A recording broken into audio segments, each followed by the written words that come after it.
Really Rabbits by Virginia Kroll.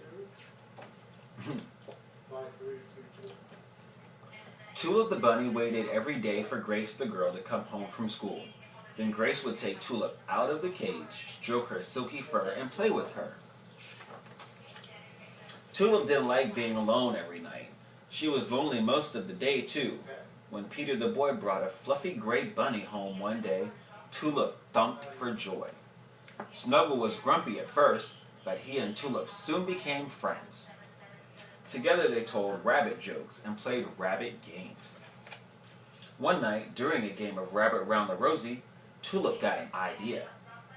Every day I see how Grace opens and closes the door to our cage. I think I might be able to do it.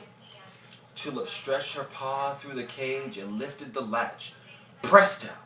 The door swung open. Come on, let's go, she said. Tulip raced here and dashed there and did flips in the air.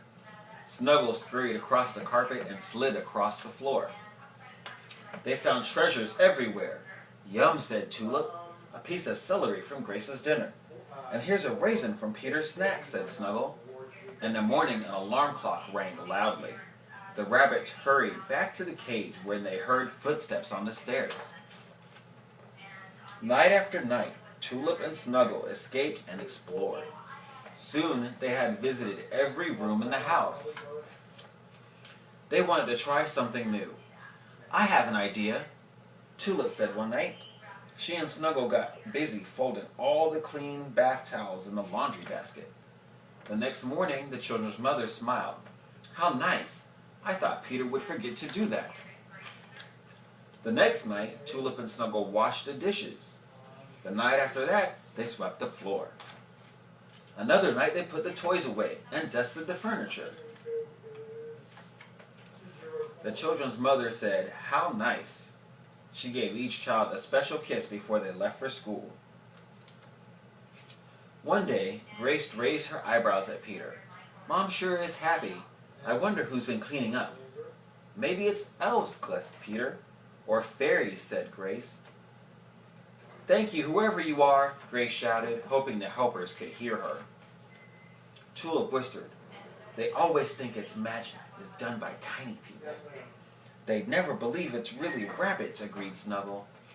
The next night, Tulip and Snuggle stacked the magazines and newspapers to be recycled. You know, our cage could use a cleaning, said Snuggle.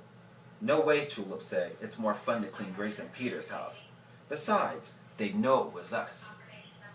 So instead, Tulip and Snuggle cooked a tuna casserole. Grace and Peter's mother was happier than ever. Delicious, said the father. Grace and Peter agreed. The whole family smiled more and argued less. Best of all, Grace and Peter had more time to play with Tulip and Snuggle. One afternoon, the children's mother said, why don't you let Tulip and Snuggle hop around and explore a bit? They must be tired of sitting all day. Tulip and Snuggle tried to hide their smiles. That night, they turned on their computer and looked up ways to make carrot cake. The end.